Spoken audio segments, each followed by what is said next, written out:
Hello दोस्तों। तो मेरे दिन की शुरुआत कुछ इस तरह से होती है कि मैं सुबह उठती हूँ तो सबसे पहले बच्चों के लिए खाना बनाती हूँ, उन्हें खिलाती हूँ।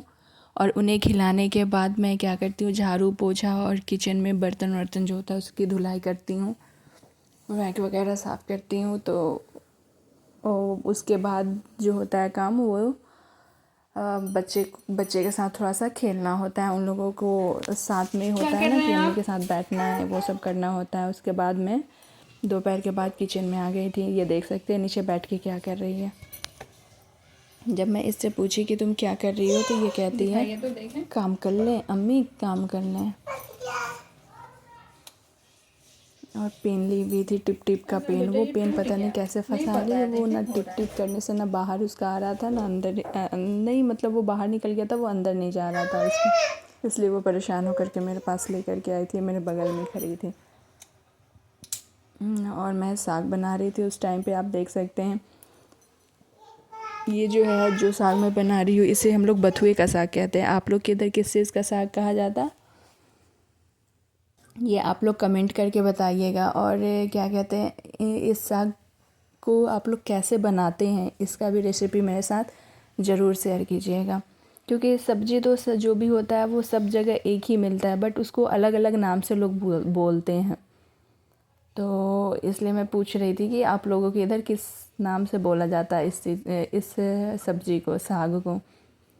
हमारे यहाँ इधर तो बथुए बोला जाता है, बथुए का साग। और इसके बाद मैं सबसे पहले आलू चॉप करती हूँ, और ये प्याज चॉप करती हूँ छील करके उसे। फिर उसके बाद आलू पकौड़े के लिए। लेकिन आज मैं पहले वो साग बनाई थी, क्योंकि साग बनाना थोड़ा सा चुनना उसे बहुत टाइम लगता है, और उसे धोना भी, क्योंकि उसमें ज़रा सा भी मिट्टी वगैरह रह गया तो फिर उसे मैं बनाऊंगी तो वो किच किच होगा। अच्छा, कितना भी अच्छा टेस्ट हो बट कोई नहीं खाएगा। इसलिए मैं उसे सबसे पहले करी थी कि वो टाइम टेकिंग था। उसके बाद मैं प्याज आलू करने लगी, क्योंकि आलू वो जो मैं साग बना रही थी उसमें मैं सोची थी कि साग और आलू दोनों को एक साथ मिक्स करके बनाऊँगी। इसलिए मैं आलू भी पील ऑफ कर रही हूँ इतना सारा, क्योंकि इतने सारे के तो पकौड़े बहुत ज़्यादा हो जाएंगे ना। तो ये मैं सब्ज़ी के लिए काट रही थी। और फिर एक दो आलू ऐसे काटी थी, पतले पतले स्लाइस करी थी, वो पकौड़े बनाने के लिए बेसन में डिप करके जो बनते हैं वैसे बनाने के लिए। फिर उसके बाद मैं वो करने सारे मतलब हो गए थे। उसके बाद मैं आज ये नहीं बनाई, चने नहीं बनाई थी। मैं चने की जगह पे मूंग बनाई थी। मूंग जैसे चने बनते हैं वैसे ही बनते हैं, बट मैं चने बनाती हूँ तो उसमें सारे मसाले डालती हूँ, जैसे वो लहसुन अदरक क्या कहते हैं, जीरा गोल मिर्च वगैरह सब डालती हूँ। लेकिन ये जो बनाती हूँ चने का, मूंग का जो बनाती हूँ उसे मैं डायरेक्ट नमक डाल के पानी डाल के बॉयल कर देती हूँ। जब वो अच्छे से सॉफ्ट हो जाता फिर उसके बाद में प्याज मिर्च फ्राई करके उसमें जैसे तड़का दिया जाता है ना, बिल्कुल वैसे ही उसमें डाल करके उसकी अच्छे से भुनाई कर देती हूँ, ताकि पूरा पानी वगैरह जो भी हो वो सूख जाए। तो मैं वैसे बनाती हूँ। और फिर उसमें कच्चे प्याज और खीरे वगैरह डाल के खाती हूँ, हरी मिर्च।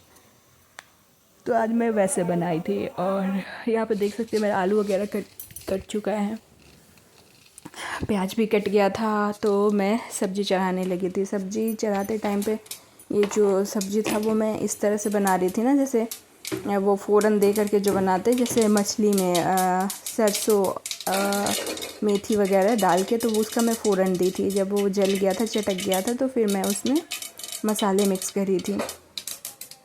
मसाले में मैं प्याज भी एक चॉप करके और सरसों का मसाले की सब्ज़ी बना रही थी, जिसमें सरसों भी मैं डाली थी, जिससे बहुत ज़्यादा टेस्ट इन्हांस हो जाता है। जब हम कुछ भी बना रहे हो ना और उसमें मछली वाला ये हो, तो उसमें प्याज और सरसों ये दो चीज़ पीसने से ना बहुत टेस्ट इन्हांस होता है। या फिर आलू बैंगन की सब्ज़ी हो, आप लोगों को भी कभी हो तो ऐसे ट्राई ज़रूर करना, बहुत मज़े की सब्ज़ी बनती है। ये देख सकते हैं मेरा मसाला भून रहा है, बस थोड़ा सा और भुनेगा तो मैं इसमें ऐड कर दूँगी ये क्या कहा जाता है, आलू। मैं मसाले में थोड़े से साल्ट ऐड करी थी, क्योंकि पहले ऑलरेडी मैं वो जो उबाली थी मतलब साग बथुए का, उसमें मैं मिक्स करी थी नमक, पहले उसमें मिक्स करी थी। इसलिए इसमें भी ज़्यादा नहीं डाली कि बहुत ज़्यादा ओवर ना हो जाए कि खा ही ना पाए आदमी। कम हो तो चलो ठीक है, बाद में किया जा सकता है, बट ज़्यादा हो जाने के बाद फिर कोई ऑप्शन नहीं बचता। मैं साग को चेक कर रही थी कि साग गला है कि नहीं गला, बट बहुत अच्छे से गल गया था। यहाँ पे मैं हलवा निकाल रही हूँ। बाबू लोग दोपहर को खाना नहीं खाई थी, वो लोग सुबह का नाश्ता की हुई थी। दोपहर में मैं हलवे बनाई कि अभी हलवे खिला देती हूँ, तो वो लोग हलवा खाई नहीं, तो इसलिए मैं हलवे को रख रखी थी कि ये लोग को बाद में खिलाऊंगी थोड़ी देर बाद, क्या पता इन लोगों का मूड ठीक हो जाए। तो मतलब घर का सारा काम एक तरफ और इन लोगों को खिलाना एक तरफ, ये काम इतना हेक्टिक होता है मेरे लिए। इन लोगों को खिलाना मैं क्या ही बताऊँ, ये उन लोगों को पता होगा जिन लोगों के बच्चे नहीं खाते होंगे, और खिलाना उन्हीं को पड़ता होगा। कोई घर में दूसरा तीसरा खिलाने वाला भी नहीं हो, फिर कैसे वो मैनेज करते, कैसे खिलाते हैं, उन्हीं को पता होगा कि बच्चे को खिलाना कितना टफ काम है। सारे काम एक तरफ और इन लोगों को खिलाना एक तरफ। यहाँ पे देख सकते हैं मैं दाल वाल पीस ली थी और खीरे को काट रही थी। खीरे पे रोज़ काटती हूँ इफ्तार के टाइम पे, क्योंकि खीरे को अच्छे से छोटे छोटे टुकड़े में इसको काटती हूँ, ताकि मैं चने हो उसमें मिक्स करके, या फिर मूंग के ही हो उसमें ये इसे मिक्स करके, ये प्याज मिक्स करके, नींबू वगैरह निचोड़ के फिर वैसे खाती हूँ, तो उसका टेस्ट बहुत अच्छा आता है। तो मैं वैसे ही करती हूँ। ये देख सकते हैं, ये जो मूंग मैं उबाली थी उसे इसमें मैं फ्राई करूँगी, इसीलिए मैं इसमें प्याज जला रही थी। और इधर आलू के पकौड़े बन रहे हैं। प्याज के मैं दाल का पहले पकौड़ा बनाई थी, फिर आलू का बनाई थी। और कचरी जो होता है, कचरी हमारे यहाँ पे तो इसको चिप्स बोलते हैं, बट मेरे ससुराल में इसको लोग कचरी बोलता है। तो कचरी वो भी फ्राई कर ली थी मैं। अब लास्ट टाइम पे मेरा जब सारा काम हो जाता है, तो लास्ट में मैं सबसे पहले ये कर लेती हूँ, फ्रूट वगैरह काट लेती हूँ। उसके बाद में मैं फिर शरबत बनाती हूँ। और फ्रूट काट करके मैं इसे ऐसे जगह पे रखना पसंद करती हूँ जहाँ पे मेरा बाबू लोग इसे इधर उधर ना कर पाए, बट ऐसा कुछ हो नहीं पाता।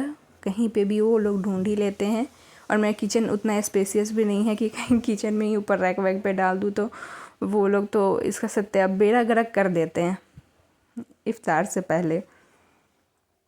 तो मेरी इफ्तारी जो है वो कुछ इस तरह से तैयार होती है, इस तरह से मैं करती हूँ।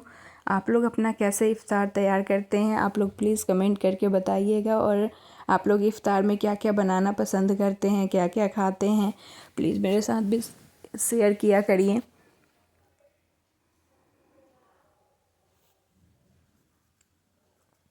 मेरा एक वीडियो इससे पहले डिलीट हो गया था, वो मैं दिखाती ये लोग कैसे बर्बाद करती है चीज़ों को। उसमें मैं सारा इन लोगों का जो जो हरकत था मैं सारा रिकॉर्ड करी थी, बट स्पेस नहीं था। मेरे को लगा ड्राफ्ट में सेव है मेरा वीडियो, तो ये कहीं नहीं जाएगा। और स्पेस नहीं है तो मैं गैलरी से इसे डिलीट कर देती हूँ। मैं गैलरी से डिलीट कर दी, पता चला मेरा पूरा मेन, मतलब वो मेन था मेरा, वहाँ से मेरा वीडियो डिलीट हो गया। तो फिर इधर कैसे रहता। मैं भी बेवकूफ़ की तरह उधर से डिलीट कर दी कि मेरा स्पेस तो इधर ड्राफ्ट में है, सेव है, तो ये तो रहेगा ही, ये सोच करके डिलीट कर दी, बट पूरे से डिलीट हो गया था। क्या आप लोगों के साथ भी कभी ऐसा हुआ है कि आप लोग पूरा वीडियो तैयार कर ले, सब चीज़ें हो जाए और इन मोमेंट पे वो डिलीट हो जाए, या फिर किसी वजह से मतलब ये हो जाए, ख़राब हो जाए, तो फिर कैसा लगता है। मेरे को बहुत टेंशन हो रहा था कि मैं कैसे मतलब इतना मेहनत करके अपने मेहनत पे पानी फेर ली। तो देख सकते हैं, ये मैं फ्रूट वगैरह काट के रख ली हूँ। ये रहा मेरा फाइनल इफ्तार।